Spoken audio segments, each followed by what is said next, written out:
அதாவது இதுல என்ன அப்படின்னா, கார்போஹைட்ரேட்ஸ் பத்தி நம்ம விளக்கமா பார்த்தோம். கார்போஹைட்ரேட்ஸ். ஸோ இதுல என்னென்ன ஸ்ட்ரக்சர் எல்லாத்தையும் பார்த்தோம். கார்போஹைட்ரேட்ஸ். ஸோ இதுல ஒரு 2, 3 பாயிண்ட் இருக்கு. என்ன அப்படின்னா,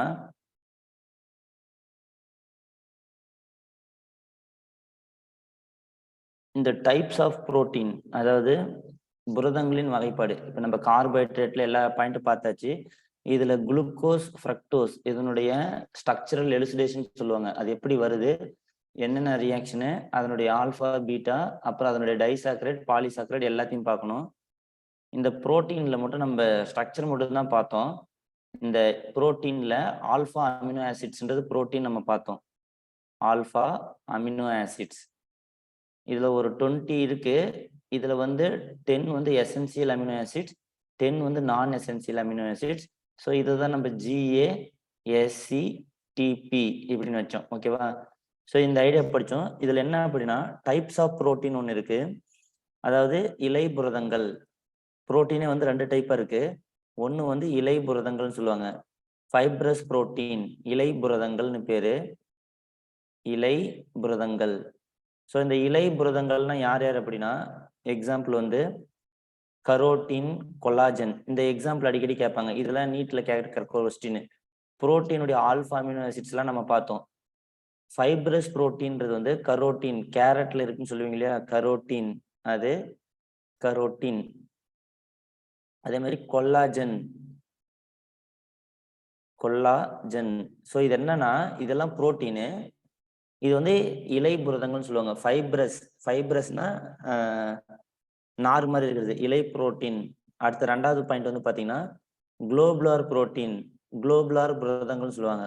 குளோபுலார் புரோட்டீன். தமிழ்லையும் குளோபுலார் புரதங்கள் தான். ஸோ குளோபுலார் புரதங்கள் இது ஜஸ்ட் ஒரு டைப். புரோட்டீன்ல வந்து 2 டைப் இருக்கு. Fibrous protein, globular protein. இந்த குளோபுலார் புரோட்டீன்றது வந்து கோள வடிவம். ஓகேங்களா? ஸோ இது வந்து கோள வடிவம். இது வந்து வாட்டர் சாலிபிள். இந்த குளோபுலர் புரோட்டீன் வந்து என்ன வடிவம், அதுக்கப்புறம் வந்து அது தண்ணியில கரையும். Water soluble. ஓகேவா? இது வந்து ஃபைப்ரஸ் புரோட்டீன் வந்து வாட்டர்ல கரையாது. ஸோ இது மாதிரி இருக்கிறதுலாம் யார் யாரு அப்படின்னு பார்த்தீங்கன்னா, என்சைம். கரெக்டா? Enzyme, myoglobin, myoglobin, insulin. ஓகேவா?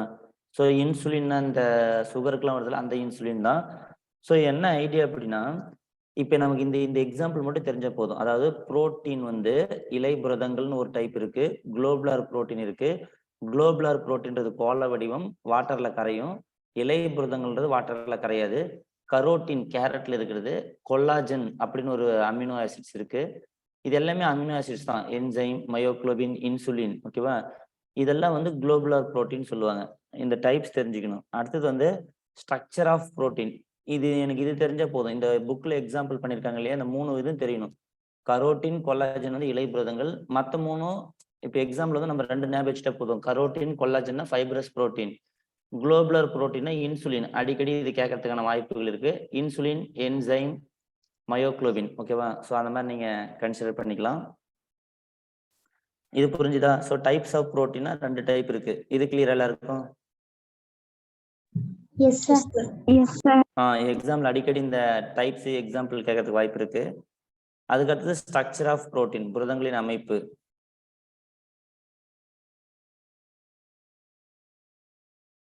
Structure of protein.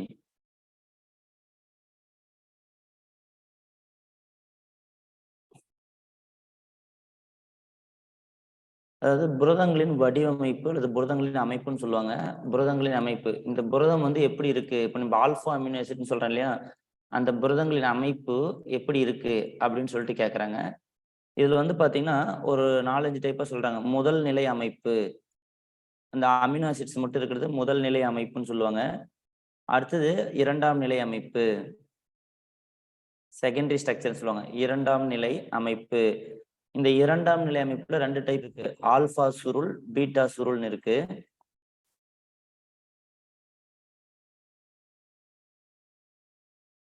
ஸோ இதே மாதிரி 3ஆம் நிலை புரோட்டீன். மூன்றாம் நிலை புரோட்டீன். அதே மாதிரி 4ஆம் நிலை புரோட்டீன். ஓகேங்களா? ஸோ இந்த மாதிரி இருக்கு. இதுல என்ன தெரியணும் அப்படின்னா, முதல் நிலைன்னா என்ன சொல்றாங்க? அதாவது இப்போ வந்து உதாரணத்துக்கு பார்த்தீங்கன்னா, இது மாதிரி நம்ம பார்த்தா நமக்கு இது தெரியும். என்னது? NH2 CH2 C double bond O OH. ஓகேங்களா? இப்போ இங்க பாருங்க, இதே மாதிரி NH2 இப்படி எழுதுறேன், CH CH3 C double bond O OH. இப்ப இதுல இருக்கிற கார்பாக்சிலிக் ஆசிட்ல இருக்கிற OHும் இந்த அமீன்ல இருக்கிற NHும் சேர்ந்து வாட்டர் மாலிகுல போயிடுச்சு அப்படின்னா, இது எனக்கு கிளைசின், இது எனக்கு அலனைன். ஸோ இது என்ன ஃபார்ம் பண்ணுதுன்னு பாருங்க. இந்த மாதிரி வாட்டர் மாலிகுல் வெளியே போயிடுச்சு அப்படின்னா NH2 CH2 C double bond O NH CH CH3 C double bond O OH. ஓகேங்களா? ஸோ இந்த இடத்துல C double bond O NH இதுதான் வந்து பெப்டைட் பாண்டுன்னு சொல்லுவாங்க. இப்போ நீங்க கார்போஹைட்ரேட்லாம் நீங்க போய் பார்த்தீங்கன்னா OHும் ஒரு H ரியாக்ட் ஆன பின்னாடி கிளைகோசிட்டிக் பாண்ட் வரும். கிளைகோசிட்டிக் பாண்ட் வரும். ஓகேவா? இது வந்து பெப்டைட் பாண்டுன்னு சொல்லுவாங்க. இதுக்கு பேர் வந்து பெப்டைட் பாண்ட் அப்படின்னு சொல்லுவாங்க. ஸோ இது பாருங்க, இது மாதிரி நம்ம இந்த மாதிரி இதுதான் முதல் நிலைன்னு சொல்றது. அதாவது இது வந்து பாலிபெப்டைட் சங்கிலின்னு சொல்லுவாங்க. ஓகேங்களா? பாலிபெப்டைட் சங்கிலியில் அமினோ அமிலங்களின் அமைமிட வரிசை. அதாவது இது வந்து என்னன்னா, இது வந்து பெப்டைட் பாண்டு. இது மாதிரி நிறைய போயிட்டே இருக்கும். இந்த பக்கம் நிறைய ஆசிட்டா இருக்கும், இந்த பக்கம் நிறைய ஆசிட்டா இருக்கும். ஸோ ஒரு அமினோ ஆசிட்ஸ்ல இந்த கிளைசின் பார்ட்ல இருக்கிற ஏதோ ஒரு குரூப் ஆசிட்னா அடுத்த அமினோ ஆசிட் அலனைன்ல இருக்கிற அமீன் குரூப் ரியாக்ட் ஆகி தான் இந்த பெப்டைட் பாண்டு ஃபார்ம் ஆகுது. இந்த மாதிரி நிறைய சிங்கிளா பாலிபெப்டைட் ஃபார்ம் ஆகும் இல்லையா? இதுதான் புரோட்டீன். இதுதான் முதல் நிலை protein. First alpha amino acids எல்லாம் அமினோ குரூப்பும் கார்பாக்சில் ஆசிட் குரூப்பும் இப்படி ரியாக்ட் ஆகி வரும். இதுதான் முதல் நிலை அமைப்பு. இந்த முதல் நிலை அமைப்புன்றதுல நிறைய பெப்டைட் பாண்ட் இருக்கும். அதனால அதை பாலிபெப்டைட் சங்கிலின்னு சொல்லுவோம். கரெக்டா? இது ஒண்ணு புரியுதா? முதல் நிலைன்னு என்னன்னு புரியுதா? ஸோ நமக்கு எக்ஸாம்ல என்ன பண்ணுவாங்க, இந்த மாதிரி ஒரு சீரீஸ் கொடுத்துட்டு இந்த அமினோ ஆசிட்ஸ் யாரு, இந்த அமினோ ஆசிட்ஸ் யாரு, இப்படி எல்லாம் கேட்கறதுக்கு வாய்ப்பு இருக்கு. அப்ப முதல் நிலை புரோட்டீன் என்னன்னு உனக்கு புரியுதா? கிளியரா? Yes sir. Okay sir. அப்ப இரண்டாம் நிலை புரோட்டீன் என்ன அப்படின்னா,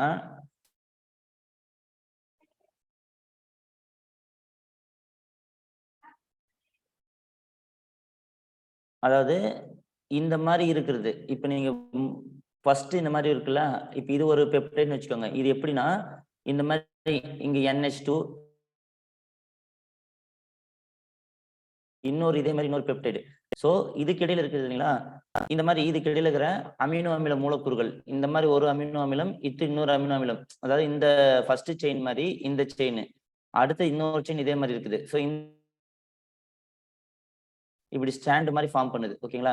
இது ஆல்பா சுருள், பீட்டா சுருள்னு சொல்லுவாங்க. ஸோ ஆல்பா சுருள்னா என்ன, அதை பத்தி நம்ம என்ன சொல்லலாம், இது இரண்டாம் நிலை அமைப்புன்னு அர்த்தம். ஏன்னா இதுல 2 இருக்கு இல்லையா, அதனால இரண்டாம் நிலை அமைப்பு. ஆல்பா சுருள் வந்து பார்த்தீங்கன்னா 3.6 அமினோ அமிலங்கள் இருக்கும். 3.6 அமினோ அமில மூலக்கூறுகள் இருக்கும். இது புக்ல டேட்டாவாக கொடுத்துருக்காங்க. அமினோ அமில மூலக்கூறுகள் இருக்கும். நீளம் வந்து 5.4 ஆம்ஸ்ட்ராங் இருக்கும்.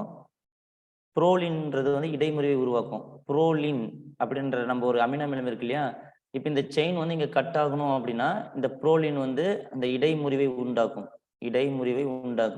அந்த செயின் வந்து கட் ஆகணும், லென்த் போயினே கூடாது, இந்த மாதிரி கட் ஆகும். அப்புறம் இறுக்கமான வலையமைப்பின் காரணமாக சுருள் பிரிப்பான், அதாவது இது வந்து சுருள் பிரிப்பான்னு சொல்லுவாங்க. இடைமுறிவுனா இப்ப போயிட்டே இருக்கும் இல்லையா, இந்த மாதிரி சைக்கிள் இந்த மாதிரி செயினா போயிட்டே இருக்கும். இந்த மாதிரி போயிட்டே இருக்கும்போது ஒரு இடத்துல கட் ஆகணும் அப்படின்னு இந்த புரோலின் தான் இந்த இடைமுறை உருவாக்கும். ஜஸ்ட் இந்த ஐடியா தெரியணும். ஒரு ஆல்பா சுருள்ல 3.6 3.6 அமினோ அமில மூலக்கூறுகள் இருக்கு. அதனுடைய நீளம் வந்து பாத்தீங்கன்னா 5.4 ஆம்ஸ்ட்ராங் இருக்கு. ஓகேங்களா? பீட்டா சுருள்ல போய் பாத்தீங்கன்னா, இப்ப பீட்டா சுருள்ன்றதுல பாத்தீங்கன்னா நமக்கு வந்து C டபுள் பாண்ட் ஓவும் NH2 இருக்கும். கரெக்டா? இந்த மாதிரி இருக்கும். ஸோ இந்த மாதிரி ஹைட்ரஜன் பாண்டு ஃபார்ம் ஆகுது. அதாவது அமினோ ஆசிட்ல இருக்கிற கீட்டோன் குரூப்புக்கும் ஆசிட் குரூப்புக்கும் இன்னொரு அமினோ ஆசிட்ல இருக்கிற அமினோ குரூப்புக்கு இடையில இந்த மாதிரி ஹைட்ரஜன் பாண்ட் ஃபார்ம் ஆகுது. இதனால பீட்டா சுருள் ஃபார்ம் ஆகுது. ஸோ இந்த ஆல்பா சுருள் வந்து என்ன அப்படின்னா, இதுவும் அந்த ஹைட்ரஜன் பாண்டு தான். பட் இதனுடைய லென்த் இதெல்லாம் வந்து இவ்வளவுதான் இருக்கும். இந்த இடத்துல இடைமுறையை உருவாக்குறது. ஸோ நமக்கு ஒரு சின்ன ஐடியா தெரிஞ்ச போதும். 2ஆம் நிலையில 2 அமைப்பு இருக்கு. ஆல்பா சுருள், பீட்டா சுருள். இதே மாதிரி இப்ப 3ஆம் அமைப்புன்றாங்க. இப்ப இந்த மாதிரி நீங்க ஒரு செயின் பாத்தீங்க இல்லையா? இப்ப நீங்க இப்படி பார்த்தது ஒரு chain NH C double bond O. இங்க ஒரு அமினோ ஆசிட்ஸ் இருக்கு, இங்க ஒரு அமினோ ஆசிட்ஸ் இருக்கு. இப்ப அடுத்தது வந்து C double bond O NH. ஓகேவா? அடுத்து இங்க ஒரு அமினோ ஆசிட்ஸ் இருக்கும். ஸோ இந்த மாதிரி அமினோ ஆசிட்ஸ் இருக்கு இல்லையா? இதெல்லாம் பெப்டைட் பாண்டு. இந்த மாதிரி இப்ப மூணு லேயர் இப்படி வருதுன்னு வச்சுக்கோங்க. அதுதான் மூன்றாம் நிலைன்னு சொல்லுவாங்க. அதாவது இது வந்து எப்படின்னு பாத்தீங்கன்னா, இதுல என்னென்ன ஃபோர்ஸ் இருக்கும்? இது கொஸ்டினா கேட்டிருக்காங்க. 3ஆம் நிலையில வந்து என்னென்ன ஃபோர்ஸ் இருக்குன்னா, டைசல்ஃபைட் பாண்ட் இருக்கும். Disulphide bond. ஓகேவா? அதாவது இந்த 3வது செயின்றது எப்படி இருக்குன்னா, பக்கச்சங்கிலி இடையீடுகள்னு சொல்லுவாங்க. இப்ப நம்ம ஆர்கானிக்ல பாக்குறோம் பாருங்க. CH3 CH CH3 இந்த பிரான்ச்னு இப்படி போறோம் இல்லைங்களா? அந்த மாதிரி நிறைய பாண்ட் இருக்குன்றாங்க. ஸோ இந்த 3ஆம் நிலை சுருள் அமைப்புல இந்த ஃபோர்ஸ்லாம் இருக்கும். Disulphide force. இதெல்லாம் என்னென்ன ஃபோர்ஸ் வந்து 3ஆம் இடத்துல இருக்கு? டைசல்ஃபைட் ஃபோர்ஸ், நிலை மின்னியல் ஃபோர்ஸ். நிலை மின்னியல். நிலை மின்னியல்னா எலக்ட்ரோஸ்டாட்டிக் சொல்லுவீங்க. இந்த சார்ஜ் பிளஸ் மைனஸ் அட்ராக்ட் பண்றது. ஓகேங்களா? நிலை மின்னியல். அடுத்தது நீர் வெறுக்கும் தன்மை. ஓகேங்களா? நீர் வெறுக்கும் தன்மைன்னு என்னன்னா, இந்த பெப்டைட் பாண்ட் ஆர்கானிக் எப்பயுமே வந்து, அதாவது ஆர்கானிக் காம்பவுண்ட் ஆர்கானிக்ல தான் கரையும். இன்ஆர்கானிக் காம்பவுண்ட் இன்ஆர்கானிக்ல தான் கரையும். இப்போ வாட்டர்ன்றது இன்ஆர்கானிக் காம்பவுண்டு. இந்த புரோட்டீன்லாம் ஆர்கானிக் காம்பவுண்ட். அதனால தான் நீர் வெறுக்கும் தன்மை. ஸோ அந்த 3ஆம் சுருளுக்கு வந்து அந்த மாதிரிலாம் இருக்குன்றாங்க. அப்புறம் ஹைட்ரஜன் பிணைப்பு இருக்கும். ஏன் அப்படின்னா, இப்ப நீங்க ஒரு இது இருக்கு. இப்ப இந்த ஸ்டாண்ட்ல ஒரு C டபுள் பாண்ட் O இருக்குன்னா, இந்த ஸ்டாண்ட்ல ஒரு NH2 இருக்குன்னு வச்சுக்கோங்க. இவங்களுக்கு 2 பேருக்கு இடையில ஹைட்ரஜன் பாண்ட் இருக்கும். ஸோ ஹைட்ரஜன் பாண்டிங் வரும். அடுத்தது வாண்டர்வால்ஸ் ஃபோர்ஸ். வாண்டர்வால்ஸ் ஃபோர்ஸ் அப்படின்னு என்ன? மாலிகுலுக்கு இடையில இருக்கிற ஃபோர்ஸ் வந்து வாண்டர்வால்ஸ் ஃபோர்ஸ்னுவாங்க. ஸோ இது ரொம்ப ரொம்ப இம்பார்ட்டன்ட். இப்ப நீங்க 2 சுருள் வரைக்கும் பாத்தீங்கன்னா, ஜஸ்ட் ஹைட்ரஜன் பாண்டு, ஒரு சுருள்ல பெப்டைட் பாண்ட் இருக்கும். அதுதான் ஐடியா. இப்ப நீங்க பாருங்க, ஒரே ஒரு முதல் நிலை ஸ்ட்ரக்சர்ல பெப்டைட் பாண்ட் மட்டும் தான் இருக்கும். இதெல்லாம் ஹைட்ரஜன் பாண்ட்லாம் வராது. பட் 2ஆம் நிலையில ஆல்பா சுருள், பீட்டா சுருள்ல இதுல வந்து உங்களுக்கு இந்த இடத்துல H இருக்கு அப்படின்னா, இப்ப இந்த இடத்துல C டபுள் பாண்ட் Oன்னு வரும். ஓகேவா? இது 2த்துக்கு இடையில வந்து நமக்கு ஹைட்ரஜன் பாண்டிங் வரும். பட் 3ஆம் நிலையில இதுல வந்து நிறைய இருக்கும். இதே மாதிரி 3 ஸ்டாண்ட் இருக்கும். 4ஆம் நிலை அப்படின்றது காம்ப்ளிகேட்டடா இருக்கும். 4 முதல் நிலை புரோட்டீன். இந்த மாதிரி ஒரு இப்படி இப்படி மாறி மாறி இருக்கும். ஓகேவா? இதுக்கு என்ன எக்ஸாம்பிள் அப்படின்னா, ஹீமோகுளோபின் வந்து நம்ம ரத்தத்தில் இருக்கிற ஹீமோகுளோபின் சொல்றீங்களா? ஹீமோகுளோபின் வந்து 4 ஆக்சிஜன் மாலிகுல பைண்ட் ஆகும். ஓகேங்களா? ஸோ இதுதான் வந்து 4ஆம் நிலை பாலிபெப்டைடுக்கான எக்ஸாம்பிள். இது வந்து அதிகமா எக்ஸ்பிளைன் பண்ணல. 4ஆம் நிலை பாலிபெப்டைடுன்றது ரொம்ப காம்ப்ளிகேட்டடான புரோட்டீன். ஓகேவா? ஜஸ்ட் எனக்கு என்ன தெரியும்னா, புரோட்டீன் வந்து முதல் நிலை, 2ஆம் நிலை, 3ஆம் நிலை, 4ஆம் நிலை. 4ஆம் நிலைக்கு எக்ஸாம்பிள் வந்து HBன்றது ஹீமோகுளோபின். ஒரு ஹீமோகுளோபின் வந்து 4 ஆக்சிஜன் மாலிகுல வந்து கேரி பண்ணும். ஓகேங்களா?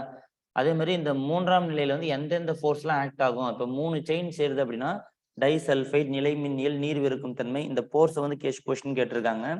அதுக்கப்புறம் 2ஆம் நிலையில வந்து என்னென்ன டைப்? ஆல்பா சுருள், பீட்டா சுருள். பீட்டா சுருள்ல தான் ஹைட்ரஜன் பாண்ட் இருக்கு. ஆல்பா சுருள்ல மேக்சிமம் அமினோ அமிலம் அந்த மாதிரி தான் இருக்கு. புரோலின் இதுலயும் இருக்கும். பீட்டா சுருள் வந்து அதிகமா ஹைட்ரஜன் பாண்டிங் காட்டுது. அடுத்தது வந்து பாத்தீங்கன்னா, முதல் நிலையில ஜஸ்ட் பெப்டைட் பாண்ட் மட்டும் தான் இருக்கும். ஸோ இந்த இதெல்லாம் வந்து புரதங்களின் அமைப்புன்னு சொல்லிட்டு அந்த டைட்டில் கொடுத்துருக்காங்க. அதே மாதிரி டீநேச்சுரேஷன் ஆஃப் புரோட்டீன், இயல்பிழத்தல்னு சொல்லுவாங்க. அதாவது ஒரு புரோட்டீனை வந்து ஹீட் பண்றீங்க அப்படின்னா, அது வந்து டீநேச்சுரேஷன் ஆஃப் புரோட்டீன். இப்ப எந்த பொருளுமே ஹீட் பண்ணீங்கன்னா அது என்ன ஆகும்? கொலாப்ஸ் ஆகும் இல்லைங்களா? ஸோ இயல்பிழத்தல், புரோட்டீனுடைய இயல்பு இழத்தல் அந்த மாதிரி சொல்றாங்க. ஸோ இதுல வந்து என்னன்னா, நீங்க வந்து இருக்கிற முதல் நிலை, 2ஆம் நிலை, 3ஆம் நிலை, 4ஆம் நிலையில முதல் நிலை மட்டும் என்ன பண்ணும்? Not affected. அதாவது ஹீட்டால நாட் அஃபெக்டட். டீநேச்சுரேஷன் ஆஃப் புரோட்டீன்னா 2ஆம் நிலை, 3ஆம் நிலை, 4ஆம் நிலை இது மட்டும் தான் அஃபெக்ட் ஆகும். முதல் நிலை வந்து நாட் அஃபெக்டட். ஓகேங்களா? இது ரொம்ப இம்பார்ட்டன்ட். ஸோ டீநேச்சுரேஷன்ல வந்து பாலிபெப்டைட் செயின் வந்து நாட் அஃபெக்டட்.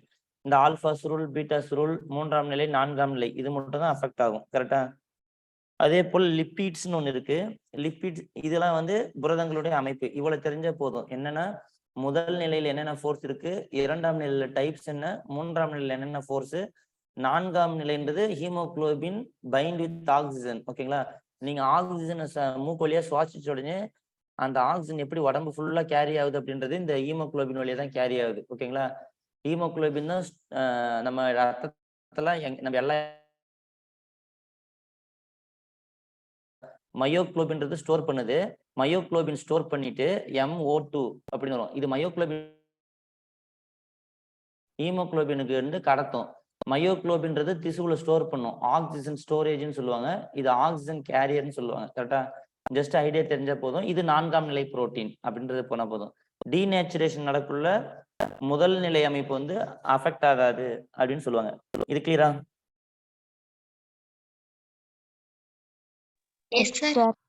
ஓகே. அடுத்தது வந்து டைப்ஸ் ஆஃப் லிபிட் சொல்றாங்க. சும்மா ஜஸ்ட் ஒரு ஐடியா தெரிஞ்சா போதும் இது. இப்படி கார்போஹைட்ரேட், புரோட்டீன் இந்த மாதிரி சொன்ன மாதிரி லிபிட்ஸ்னு இருக்கு. ஓகேவா? லிப்பிடுகள்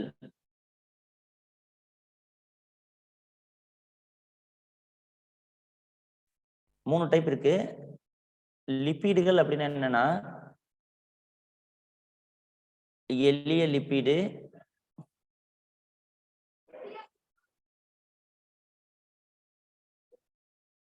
கூட்டு லிப்பிடு,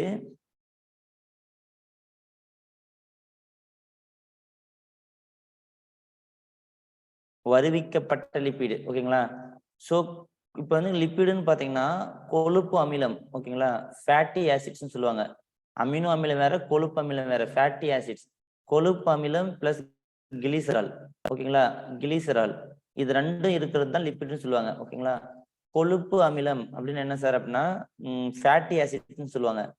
இப்போ வந்து நீங்க வந்து பாத்தீங்கன்னா கார்பன் வந்து 16க்கு மேல இருக்கிறது வித் COH குரூப் இருக்கும். கார்பன் வந்து அதிகமா இருந்து வித் COH இருந்தா அதெல்லாம் ஃபேட்டி ஆசிட்னு சொல்லுவாங்க. கொழுப்பு அமிலம் வித் கிளிசரால், கிளிசரால் கூட இருந்தா அது எளிய லிப்பிடு, கூட்டு லிப்பிடு இந்த மாதிரி சொல்லுவாங்க. மொத்தம் லிப்பிட்னா அது டைப்பு. அதுல எளிய லிப்பிட் அப்படின்னா என்ன, கூட்டு லிப்பிட்னா என்ன அப்படின்றது பார்க்கலாம். ஸோ எளிய லிப்பிடுன்றது வந்து இந்த ஃபேட்ஸ்ன்னு சொல்லுவாங்க இல்லையா, ஃபேட்ஸ், மெழுகு இதெல்லாம் வந்து எளிய லிப்பிட்னு சொல்லுவாங்க. எளிய லிப்பிடு. கூட்டு லிப்பிடு, வருவிக்கப்பட்ட லிப்பிட்லாம் இது டைப்ஸ். அதாவது இது சிம்பிளா இருக்கும். இதே வந்து காம்ப்ளிகேட்டடா இருக்கும். இப்போ எளிய லிப்பிட்னா சிம்பிளா ஒண்ணு மட்டும் இருக்கும். கூட்டு லிப்பிட்னா நிறைய இருக்கும். வருவிக்கப்பட்ட லிப்பிட் அப்படின்றது வந்து பாஸ்போ லிப்பிட்ஸ். வருவிக்கப்பட்டனா இந்த பாஸ்போ லிப்பிட்ஸ்னா என்ன மீனிங் அப்படின்னா, லிப்பிட்ஸ்னா ஃபேட்டு, பாஸ்பரஸ் குரூப் ஆட் பண்ணிருக்கோம். அதனால பாஸ்போ லிப்பிட்ஸ்லாம் வந்து வருவிக்கப்பட்ட லிப்பிட்னு சொல்லுவாங்க. ஓகேங்களா? கிளைகோலிபிட்ஸ் அப்படின்னா கிளைகோஜன் சேர்த்திருக்கும். கிளைகோலிபிட்ஸ். ஓகேங்களா? இப்போ மீனிங் வந்து லிப்பிட்னா ஃபேட் மிக்ஸ் வித் கிளிசரால். கிளிசராலும் இந்த இது ரொம்ப முக்கியம். அதே மாதிரி லிப்பிட்னா கொழுப்பு அமிலம் வித் கிளிசரால தான் நீங்க லிப்பிட்னு சொல்லுவீங்க. ஸோ இது ஒரு பாயிண்ட். இது புரியுதா? ஜஸ்ட் இதுக்கு வந்து இது தெரிஞ்சா போதும். எளிய லிப்பிட்னா ஃபேட்ஸ், மெழுகு. கூட்டு லிப்பிட் அப்படின்னா எளிய லிப்பிட்லாம் சேர்ந்தா கூட்டு லிப்பிட் கிடைக்கும். வருவிக்கப்பட்ட லிப்பிட் அப்படின்னா இந்த பாஸ்பரஸ், கிளைகோஜன் இதெல்லாம் வந்து ஆட் ஆகுது. இப்போ கொழுப்பு அமிலம் கிளிசரால் கூட பாஸ்பரஸ் ஆட் பண்ணா அது பாஸ்போலிபிட். ஓகேவா? ஸோ இது ஒரு ஐடியா புரியுதா? இது கிளியரா? இது போதும். லிப்பிட்னா யார் யார் மிக்சிங்? கொழுப்பு அமிலம் வித் கிளிசரால் தான் லிப்பிடு. Lipid 3 type. அது தெரிஞ்ச போதும். இது கிளியர் எல்லாருக்கும்? Yes sir. ஓகே. இப்போ இதுக்கு அடுத்தது வந்து பாத்தீங்கன்னா டிஎன்ஏன்றது வந்து ரைட் ஹேண்டட் ஹெலிக்ஸ்னு சொல்றாங்க. ஓகேங்களா? Right handed double helix. இது டிஎன்ஏ எப்படி இருக்கும் அப்படின்னு பாத்தீங்கன்னா right hand double helix. Right hand double helix. Helix அப்படின்றது சுருள். இப்போ நம்ம தமிழ் ஆல்பா சுருள் பாத்தீங்களா, அது மாதிரி. அதுக்கப்புறம் இந்த இதுல வந்து நீங்க படிச்சிருப்பீங்கன்னு நினைக்கிறேன். மேஜர் க்ரூ, மைனர் க்ரூன்னு இருக்கும். என்ன மீனிங் அப்படின்னா, இப்படி ஒரு டிஎன்ஏ ஸ்டாண்ட் போடுறீங்க அப்படின்னா இப்படி வளையும் இல்லைங்களா, இந்த பார்ட் வந்து மேஜர் க்ரூன்னு சொல்லுவாங்க. இந்த கொஞ்சமா வரைய பார்ட் மைனர் க்ரூன்னு சொல்லுவாங்க. இது மேஜரா இருக்கும். அந்த இப்படி வரும் இல்லைங்களா, நல்லா இப்படி பெண்ட் ஆகி. ஓகேங்களா? ஸோ இந்த பார்ட் மைனர் க்ரூன்னு சொல்லுவாங்க. இதுல தான் இருக்கும் அடினைன், இந்த பக்கம் தைமின், இதுக்குள்ள சைட்டோசின் இப்படி வந்து இருக்கும். ஸோ இங்க நிறைய வருது பாருங்க. இது மேஜர் குரூன்னு சொல்லுவோம். ஓகேவா? ஸோ மேஜர், இது மைனர் அப்படின்னு இருக்கும். So right handed alpha helix அப்படின்னுவாங்க டிஎன்ஏவை. இதுல வந்து என்னென்னன்னா, இப்ப இந்த மாதிரி ஒரு மேஜர் குரூ இருக்கும் அப்படின்னா 10.5 கார இணைகள். இந்த நம்ம சொல்றோம் இல்லைங்களா, இந்த அடினைன் குவானைன், அடினைன் தைமைனுக்கு இடையில 2 ஹைட்ரஜன் பாண்டு, குவானைன் சைட்டாசினுக்கு இடையில 3 ஹைட்ரஜன் பாண்டு. இது மாதிரி ஒரு டிஎன்ஏல பாத்தீங்கன்னா 10.5 பேஸ் பேர் கார இணைகள் இருக்கும்ன்றாங்க. 10.5 இருக்குமா. இப்ப இந்த மாதிரி ஒரு கேப்ல வந்து பார்த்தோம்னா 10.5 இணைகள் இருக்கும் அப்படின்றாங்க. எவ்வளவு லென்த் இருக்கும்? 36 ஆம்ஸ்ட்ராங் இருக்கும். கரெக்டா? இந்த சப்போஸ் இங்க இந்த மாதிரி ஏ, இந்த பக்கம் டி, இந்த மாதிரி இந்த இடத்துல எவ்வளவு இருக்கும் அப்படின்னா, ஒரு மேஜர் ஒரு மைனர் குரூவ்ல 10.5 இருக்குமா. இந்த ரெண்டுத்தையும் சேர்த்து மேஜர் அண்ட் மைனர் குரூவ்ல. அப்புறம் 36 ஆம்ஸ்ட்ராங் வந்து லென்த் இருக்கும், நீளமா இருக்கும். ஓகேங்களா? 36 ஆம்ஸ்ட்ராங் நீளமா இருக்கும்.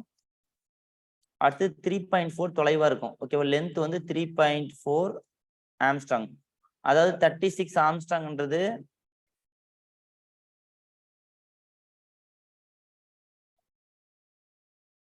அதாவது இது ஆம்ஸ்ட்ராங்ல சொல்றாங்க. இந்த ஃபுல் லென்த்துமே வந்து 36 ஆம்ஸ்ட்ராங்ன்றாங்க. அதுல வந்து இதனுடைய தொலைவு வந்து பாத்தீங்கன்னா 3.4 ஆம்ஸ்ட்ராங் சொல்றாங்க. ஓகேங்களா? ஸோ டிஸ்டன்ஸ் பிட்வீன் தி அந்த இது ரெண்டு ஸ்டாண்டுக்கு இடையில இருக்கிற டிஸ்டன்ஸ் வந்து 3.4. இந்த ரெண்டு ஸ்டாண்டுக்கு இடையில இருக்கிறது 3.4. இந்த லென்த் வந்து 36. ஓகேங்களா? ஸோ இதை சொல்றாங்க, இந்த தொலைவு இந்த ரெண்டு ஸ்டாண்டுக்கு இடையில லென்த். எத்தனை பேஸ் பேர் இருக்கு, எவ்வளவு லென்த், ஃபுல் லென்த் எவ்வளவு, ரெண்டு செயினுக்கு இடையில லென்த் எவ்வளவு அப்படின்றது பார்க்கணும். கரெக்டா? இது ஒரு பாயிண்ட். புரியுதா? லிப்பிடு டிஎன்ஏ பத்தி ஒரு சில ஐடியா கொடுத்துருக்காங்க அந்த இடத்துல என்னன்னு. இது கிளியரா? இது புரிஞ்சுதா? ஓகே. ஸோ இதுக்கு அடுத்தது வந்து பாத்தீங்கன்னா ஆர்என்ஏ பத்தி சில லைட்டா சொல்லியிருக்காங்க. ஆர்என்ஏ ரிபோ நியூக்ளிக் ஆசிட்னு அர்த்தம். 8 மடங்கு டிஎன்ஏவோட பெருசு. 8 மடங்கு டிஎன்ஏவோட பெருசு ஆர்என்ஏன்றது. சைட்டோபிளாசத்துல அதிக அளவு இருக்குது. ஆர்என்ஏ எங்க இருக்குன்னா சைட்டோபிளாசம். ஓகேங்களா? சைட்டோபிளாசத்துல அதிக அளவு ரிபோசோம் கிட்ட ப்ரொடியூஸ் பண்ணுது. அதிக அளவு சைட்டோபிளாஸ்ல இருக்குது. எங்க இருக்கும் அப்படின்னா ரிபோசோம்ல இருக்கும். ஓகேங்களா? ரிபோசோம்ல இருக்கு. இது ஒரு பாயிண்ட். ஆர்என்ஏ வந்து சைட்டோபிளாசத்துல ரிபோசோம்ல அதிக அளவு இருக்கும். உட்கருவுல குறைந்த அளவு இருக்கும். நியூக்ளியஸ்ல வந்து எது இந்த ஆர்என்ஏ வந்து குறைந்த அளவு இருக்கும். ஓகேங்களா? அதிக அளவு சைட்டோபிளாசத்துல ரிபோசோம்ல இருக்குது. உட்கருவுல குறைந்த அளவு இருக்கு. உட்கருவுல வந்து குறைந்த அளவு இருக்கு. ஓகேவா? சோ உட்கரு திரள், இந்த உட்கரு திரள் இருக்கு. உட்கருவுல வந்து உட்கரு திரள் இருக்கு. சைட்டோபிளாஸ்ல வந்து ரிபோசோம்ல இருக்கு. என்ன ஆர்என்ஏ வந்து எப்படி இருக்கு? ஆர்என்ஏ வந்து 8 மடங்கு டிஎன்ஏவோட பெருசு. ஓகேங்களா? டைப்ஸ் ஆஃப் ஆர்என்ஏன்னு பாத்தீங்கன்னா ribosome RNA, messenger RNA, small M messenger RNA,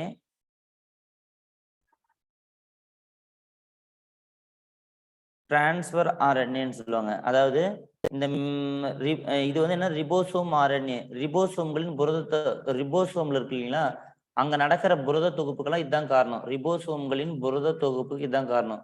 ரிபோசோம்களின் புரத தொகுப்பு. ஓகேங்களா? ரிபோசோம்களின் புரத தொகுப்புக்கு காரணம் ரிபோசோம்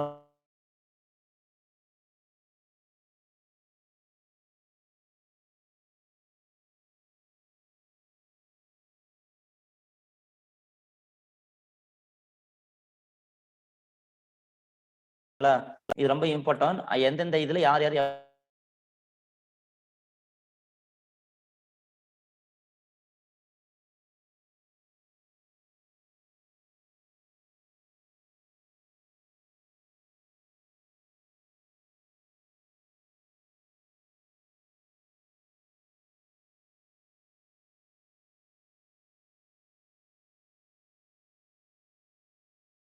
Sir.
ஸ்டூடெண்ட்ஸ் எல்லாருக்கும் வாய்ஸ் கேக்குதா?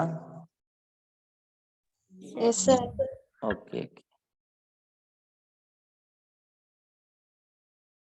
இப்ப நமக்கு என்னன்னா ஜஸ்ட் ஆர்என்ஏனுடைய டைப் நம்ம புக்ல எக்ஸ்பிளைன் பண்ணியிருக்காங்க ஸ்டேட் போர்டில். ஸோ ஆர்என்ஏன்றது 8 மடங்கு டிஎன்ஏவோட பெருசு. அது எங்க அதிகமா இருக்குன்னா சைட்டோபிளாசத்துல ரிபோசோம்ல இருக்கு. உட்கருத்திரல்ல குறைந்த அளவு இருக்கு. ரிபோசோமல் ஆர்என்ஏன்றது ரிபோசோம் புரதங்களின் தொகுப்புக்கு இம்பார்ட்டன்ட். ஸோ ரிபோசோமல் ஆர்என்ஏல வந்து எவ்வளவு ஆர்என்ஏ இருக்கும், எவ்வளவு புரதம் இருக்கும் அப்படின்னா 60% ஆர்என்ஏ இருக்கும், 40% புரதம் இருக்கும். மெசஞ்சர் ஆர்என்ஏல பாத்தீங்கன்னா 73 to 94, ஓகேங்களா? 73 to 94 நியூக்ளியோடைட்ஸ், ஓகேங்களா? அதாவது இதுல மட்டும்தான் நம்ம இன் டர்ம்ஸ் ஆஃப் ஆர்என்ஏ புரதத்துல சொல்றோம். இங்க வந்து மெசஞ்சர் ஆர்என்றது வந்து நியூக்ளியோடைடு. நம்ம ஏற்கனவே பார்த்தோம், நியூக்ளியோடைடு அப்படின்னா 3 இருக்கும், சுகர் பேஸ், நைட்ரஜன் பேஸ் இருக்கும், நியூக்ளியோடைடு. ஸோ மெசஞ்சர் ஆர்என்ஏல வந்து இவ்வளவு இருக்கும். மெசஞ்சர் ஆர்என்ஏல வந்து 73ல இருந்து 94 நியூக்ளியோடைடு இருக்கும். இதனுடைய ரோல் என்னன்னா புரதத்தை வந்து ரிபோசோம்ல இருந்து, அதாவது ரிபோசோமுக்கு தேவையான புரதத்தை வந்து கேரி பண்ணும். அதாவது carry amino acids to ribosome, carry amino acids to ribosome. என்னன்னா இப்ப புரதம்ன்றது உங்க புரோட்டீன். இப்ப வந்து ரிபோசோமல் ஆர்என்ஏக்கு தேவையான புரோட்டீனை, இதுக்கு புரோட்டீன் என்ன, புரதம்னா புரோட்டீன், இதுக்கு தேவையான ஆல்பா அமினோ ஆசிட்ஸ்லாம் யார் கேரி பண்றது? இந்த மெசஞ்சர் ஆர்என்ஏ தான் கேரி பண்ணும். எப்படி கேரி பண்ணோம்? Nucleotide, sugar base, nitrogen, sugar phosphate, nitrogen பேஸா மெசஞ்சர் ஆர்என்ஏ கேரி பண்ணுது. ஸோ இந்த மெசஞ்சர் ஆர்என்ஏ தான் டிரான்ஸ்கிரிப்ஷன், படியெடுத்தல், இதெல்லாமே இதுதான். ஒற்றை இலை அமைப்பு, இது ரொம்ப வாழ்நாள் குறைவுன்றாங்க. இந்த மெசஞ்சர் ஆர்என்ஏ வந்து லைஃப் டைம் வந்து ரொம்ப கம்மி, லைஃப் டைம் வந்து குறைவுன்றாங்க, வாழ்நாள் குறைவுன்றாங்க. இதுக்கு டிரான்ஸ்ஃபர் ஆர்என்ஏன்றது இந்த இடத்து, இது மெசஞ்சர் ஆர்என்ஏ இந்த ரிபோசோமல் ஆர்என்ஏக்கு தேவையான இந்த இடத்த டிரான்ஸ்ஃபர் பண்றது ஒரு இடத்துல இருந்து இன்னொரு இடத்துக்கு, ஓகேவா? ஸோ மெயினா இந்த ரெண்டை பத்தி டீட்டெயிலா சொல்லியிருக்காங்க. ஆர்என்ஏ ரிபோசோமல் ஆர்என்ஏன்றது புரோட்டீன் சிந்தசிஸ் இன் ரிபோசோம், ஓகேங்களா? அதுக்கு இந்த ஆர்என்ஏ தேவைப்படுது. மெசஞ்சர் ஆர்என்ஏன்றது 73 to 94 நியூக்ளியோடைடு இருக்கும். அமினோ ஆசிட்ஸ்லாம் ரிபோசோமுக்கு கொண்டு போற வேலை தான் மெசஞ்சர் ஆர்என்ஏ. இதனுடைய லைஃப் டைம் வந்து ரொம்ப கம்மின்றாங்க, ஓகேங்களா? அப்புறம் மெசஞ்சர் ஆர்என்ஏ வந்து ஒற்றை இலை அமைப்புன்றாங்க, சிங்கிள் லீஃப்ன்றாங்க. ஒற்றை இலை அமைப்புல இருக்குமோ, ஒற்றை இலை அமைப்பு, ஒற்றை இலை அமைப்பு. டிரான்ஸ்ஃபர் ஆர்என்ஏன்றது ஒரு இடத்துல இருந்து இன்னொரு இடத்துக்கு இப்படி கேரி பண்றதுதான் டிரான்ஸ்ஃபர் ஆர்என்ஏன்றாங்க, ஓகேவா? ஸோ இதெல்லாம் வந்து நம்ம ஸ்டேட் போர்டு புக்ஸ்ல, என்சிஆர்டி புக்ல நான் சொன்னது மட்டும்தான் இருக்குது. இது வந்து இப்போ உங்க ஸ்டேட் போர்டு புக்ல இருக்கு, ஜஸ்ட் இதை நம்ம படிச்சுக்கலாம், தப்பு இல்லை, ஓகேங்களா? So lipid, types of lipid, அப்புறம் அந்த புரோட்டீனுடைய அமைப்பு, புரத அமைப்பு என்ன, அந்த குளோபுலார் புரோட்டீன், ஃபைப்ரஸ் புரோட்டீன் எக்ஸாம்பிளும், என்னென்ன ஃபோர்ஸ் இருக்கு முதல் நிலை அமைப்புல, இரண்டாம் நிலை அமைப்பு, மூன்றாம் நிலை அமைப்புலாம் வந்து இதுலயே கேட்டிருக்காங்க, நீட்லயே கேட்டிருக்காங்க, கரெக்டா? ஸோ அந்த இடத்துல இந்த ரிபோசோமல் ஆர்என்ஏல யார் என்ன role, functions of ribosome RNA என்ன ரோல்னா ரிபோசோம்களின் புரத தொகுப்பு. ஸோ இந்த மாதிரி ரொம்ப மெயினாக்கிறதெல்லாம் பார்த்துக்கோங்க. அதே மாதிரி ஆர்என்ஏ வந்து டிஎன்ஏவோட எவ்வளவு பெருசு, எங்க அதிகமாக்கும் எங்க கம்மியா இருக்கும், ஸோ இந்த கொஸ்டின்லாம் கேட்பாங்க. ஸோ இதோட நமக்கு வந்து பாத்தீங்கன்னா இந்த உயிரியல் மூலக்கூறுகள் வந்து கிளியரா நம்ம இவ்வளவு படிச்சா போதும், ஓகேவா? இது வரைக்கும் கிளியரா? Yes sir. ஓகே. சும்மா ஜஸ்ட் உங்க புக்ல படிச்சீங்கன்னாவே உங்களுக்கு இந்த இதுக்கான இன்ஃபர்மேஷன்லாம் இருக்கு. ஸோ இப்போ நம்ம அடுத்தது என்ன பண்றோம் அப்படின்னு பாத்தீங்கன்னா, இப்போ இது வரைக்கும் உங்களுக்கு நடத்தின உயிரியல் மூலக்கூறுகள் ஏதாவது டவுட் இருக்கா? ஸோ மேக்சிமம் அந்த ஸ்ட்ரக்சர் வைஸா பாருங்க, ஓகேங்களா? 4 டாபிக் இதுல இருக்கும், கார்போஹைட்ரேட், புரதம், நொதிகள், லிப்பிடுகள், வைட்டமின், நியூக்ளிக் ஆசிட், ஓகேங்களா? அவ்வளவு படிச்சா போதும். ஹார்மோன் பத்தி சொல்லியிருக்காங்க. ஹார்மோன் அப்படின்றது என்ன, ஒரு வளர்ச்சிக்கு உதவுறது, அது மாதிரி சொல்லுவாங்க. ஸோ அதுல எதுவும் அதிகமா இம்பார்ட்டன்டா டிஸ்கஸ் பண்ணல. ஸோ இவ்வளவு நமக்கு தெரிஞ்சா போதும். வைட்டமின் டேபிள்லாம் ரொம்ப முக்கியம், அடிக்கடி கொஸ்டின் கேட்டிருக்காங்க. முக்கியமா வந்து இந்த குளுக்கோஸ் ஸ்ட்ரக்சர், புரோட்டீன்ல எது எசென்சியல், நான் எசென்சியல், அதுதான் அடிக்கடி கேட்டிருக்காங்க, ஓகேங்களா? ஸோ அதை பார்த்துக்கோங்க. ஸோ இப்போ இந்த யூனிட்ல வேற ஏதாவது உங்களுக்கு டவுட் இருக்கா?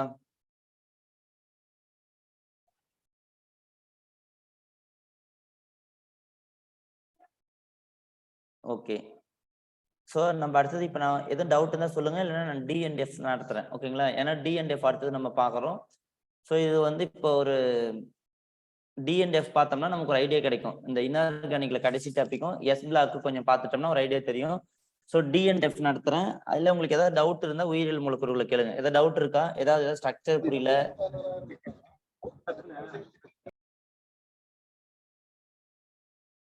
சரியா கேட்க மாட்டேங்குது. யாரும் கேட்டீங்களா? வாய்ஸ் சரியா வரல.